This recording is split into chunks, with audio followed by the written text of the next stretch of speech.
I have to say, I really understand Peter's cry. Far be it from you that you should ever suffer, especially now that I'm a father. I'm very proud of the word father, and no father wants to see his child suffer, and so much what a father does in his life is try to keep his children from suffering. Right? And I have to admit, I've never felt my fatherhood as a priest more than since I've come down here, and maybe it's because for the first time my parishioners are actually younger than me for the most part. That definitely helps. I even got this last week, a mug that said, "Best Dad Ever." All right, I'm putting that in a glass case. It was kind of a consolation prize because my children abandoned me last week for Mass, so I'll take it. But the problem is that what I've really come to understand is that my job as a father is not actually to keep my children from suffering. To be a good father, you don't protect your children from suffering. You teach them how to act in the most proper way in the midst of suffering. Because the truth is, you can never protect anyone from suffering. It's actually suffering that brings out the greatest parts of who we are. And it's a father's job. A mother's job is primarily to take care of the child when they're young, right? Actual empathy in the moment. Fathers always look for potential empathy because they know that when you get out there in the world, there's going to be many things that attack you, many things that try to break you down, and you are going to suffer. And our job is to help you to grow up so when that time comes, it doesn't destroy you. You're strong enough to encounter it and grow. That's the point of a father. And God, who is our perfect Father, as we all know, does not protect us from suffering. To live in this world means to suffer. That's a great mystery. That God doesn't keep us from all pain, but He encourages us in the midst of it. And as a father, it's very difficult for me to see the sufferings that my students have to go through, my children. And the principal suffering I'm seeing in a lot of my students in these days is that far too early in their life, they're having to make a very important decision that's going to affect the rest of their life, if they get the vaccine or not. Right now, that's putting right in their face that you might not even be able to continue to go to school. Some are even being fired from their jobs already when they do not feel consciously that they can receive that vaccine. And I've said it many times, I've never told one person that they shouldn't get the vaccine. It's a very important reason for that.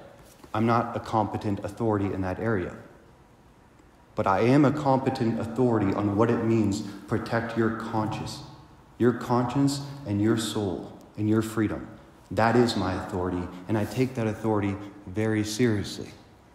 So when I'm talking about the vaccine, it's not just about vaccines.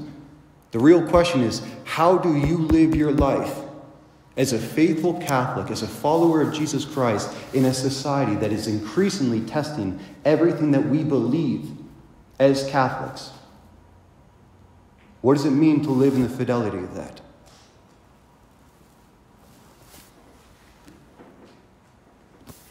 I want to talk today about being willing to stand apart when your convictions are contrary to the environment in which you live. So just a simple survey question. How many make the sign of the cross and pray over your meal when you're out in public? That's really good. Is that easy to do? I'm a Catholic priest. I have a collar on all the time. I still get to the point where I'm like looking around like, okay, fine, I'll, represent it. That's natural coward, all right? But there's reasons that it's difficult to express our faith, right, in the midst of a culture that is not Catholic. We're in a post-Christian world today. We have to understand that, where we live. There's a very important evolutionary reason for our fear to stand out, and that's because those who stand apart are food for lions. Why do zebras have stripes? Camouflage, right? Against the Sahara Desert. Zebras stand out. You can see them from, 100 yards away. Try looking for a lion. Lions blend into their environment. Zebras, their food, stand out. How do we make sense of that, right? So one time biologists were trying to study the movement and activities of zebras. So they were watching them. What they found out is that they could never keep their eyes on one zebra because they're constantly moving back and forth and their black stripes are going in and out, right? And so they'd always just lose it in the midst of the herd, because you never see one zebra by itself. You only see a herd of zebras. Well, so the biologists got smart. They said, well, let's go up there and take a big red paint blotch and put it on them, right? That way it will stand out against the herd and we can watch it. What do you think happened to that zebra? First one to be killed by the lions every single time. Because lions don't hunt herds. They can't. They hunt zebras, individual zebras. So zebras have to stay together, to blend in order to have self-preservation. And we are no different as human beings. The way we survive is by blending in with every other person around us. Because deep down we know that when you stand apart, that's when you become a target for the predators. I've been reading this past month Alexander Solzhenitsyn's The Gulag Archipelago. And it's one man's testimony about life in Russia during the communist uprising and takeover in the 20th century. And talks about the motivations of the people who helped carry along and went along with one of the most bloody Marxist totalitarian regimes this world has ever witnessed. More people were killed by communism in the 20th century than all the centuries combined by any act of killing. We don't understand how deadly that force can be. And so Gulag Archipelago, it outlines from one man's perspective who spent 9 years in the gulags of what happened to the society as it got to that point. So he describes one story that kind of encapsulates the mindset of all the Russians. So Stalin, who was the dictator of this time, who do we think was one of the most evil men in the 20th century? What usually comes to mind when we think about it? Hitler, right? Always Hitler. How many was Hitler responsible for killing? 6 million, right? Stalin 3 times that. 3 times the amount of people, and yet we don't talk about him. We don't talk about the mindset and the ideology that fueled him, which I find very fascinating. It's just interesting. You would think that he would come up. Well, Stalin walks into this big room. I wish this would happen more often when I came into the church. Everyone stands up and starts clapping for him, standing ovation, right? I've never had this happen to me. I'm waiting for the day. So he comes up there and he's just standing, hundreds of people out there, right? Everybody standing up, clapping, 1 minute, 2 minutes, 3 minutes, and he's just standing, watching. Old men, old women, trying their hardest to keep clapping. You try clapping for 6 minutes, see how your arms feel. Everyone's clapping, 7 minutes, 8 minutes. Him and all his goons up there just watching. Finally, at one moment, about 10 minutes into that clap session, a baker in the corner, older man, sits down. Immediately, everybody else sits with him. Funny how that happens, right? Spontaneous applause and uproar for 10 minutes. One man sits down, everybody else sits down with him. Later that night, that baker had the regime visit his house. He was arrested, taken into interrogation, sent off to the gulags. The last thing the interrogator said to him before sending him away, never be the first one to stop clapping. 10 years of his life gone.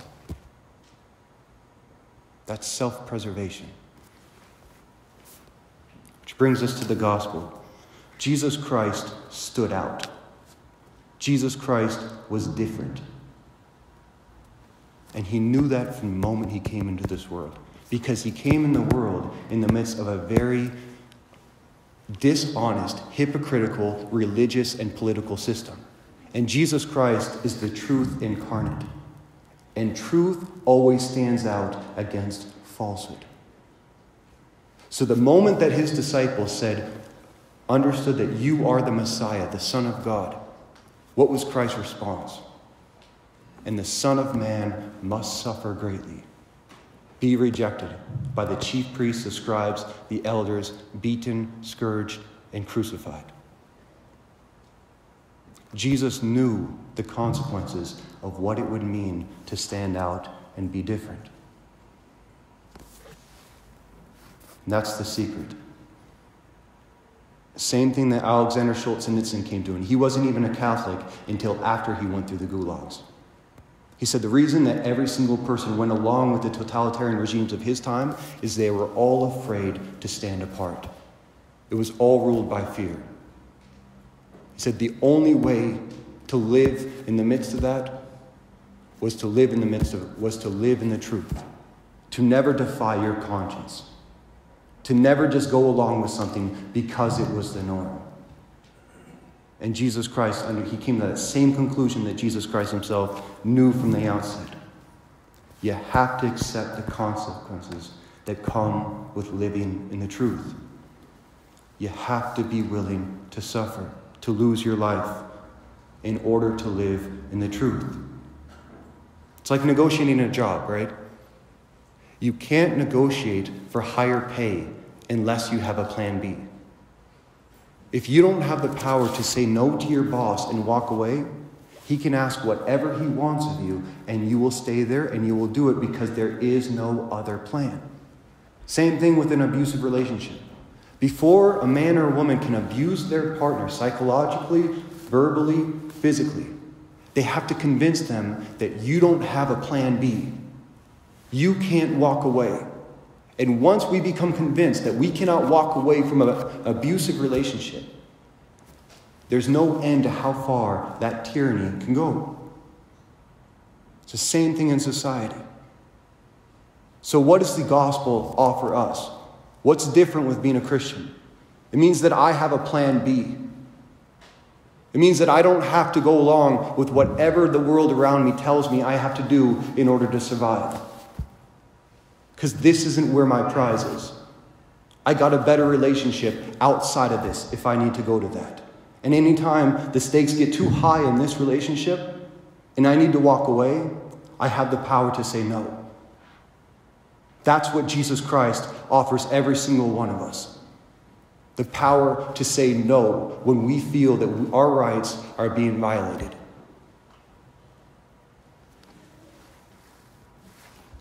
But if we love the world too much, if we love the comforts that it offers us too much, we lose the power to say no. He who loves his life in this world will lose it in the next life. That's a daunting reality we have to meditate on. If things are too good here, I'm not going to sacrifice it for what might be. Then we become ruled like the zebras by self-preservation, by blending in, afraid to stop clapping, no matter how absurd our environment becomes around us. But if our heart is truly set in heaven, when my religious convictions set me apart from the herd mentality, I won't be afraid to stand up. He who loses his life in this world will save it for the next life. Standing with Christ always gives us the courage we need to stand apart. And that is a hard lesson to learn. You have to be intentional about it. This isn't about the vaccine. This is about every single decision we make in our life and every single way that our faith is tested in this world. Peter represents every single one of us in our short-sightedness. Us humans who only think of self-preservation in this world. Far be it from you to suffer. Blend in. Be like everyone else. Don't stand out. Preserve your life. Save yourself. Yet what did Jesus say to him? You're not thinking as God. You're thinking as human beings do. Get behind me, Satan. Why would he call him Satan? What does thinking like human beings have to do with Satan? Satan is the prince of this world.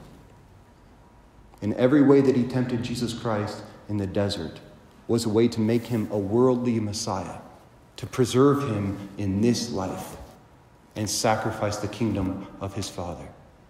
So when Peter echoes that same sentiment, Christ recognizes immediately, this isn't the voice of God. And when we live for this world, it's only a matter of time when we join in that satanic rejection of Jesus Christ. And again, Peter shows us that.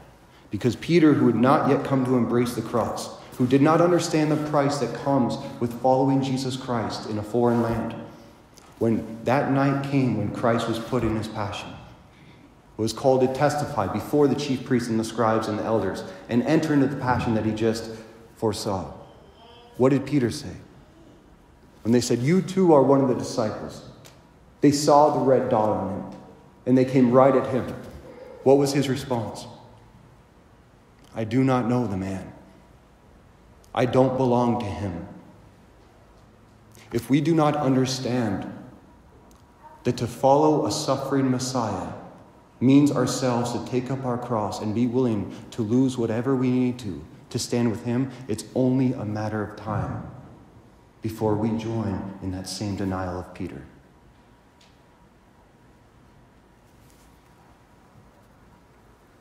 I don't judge Peter. I understand Peter. I understand every one of those persons who was clapping in the midst of Stalin, afraid to stand apart. I understand that, because we're all afraid. Every single one of us. And courage doesn't mean not being afraid. It just means being willing to make the proper choice in the midst of the fear. And the proper choice can only be made if we're willing to suffer the consequences of following our conscience, no matter what the consequences. Because in the end, it's not about standing against anyone or anything. It's not about standing against the world, standing against sin, standing against a political party or an ideology or a vaccine. It's about standing with Jesus Christ no matter what. Standing with your conscience. Standing with the unchanging truths of the Catholic Church. And if we can stand there, be willing to be set apart from the herd, to lose our life for the sake of Christ and that of the gospel, although we may lose much here on this earth, we will preserve our souls for eternal life. And that's what life on earth is all about.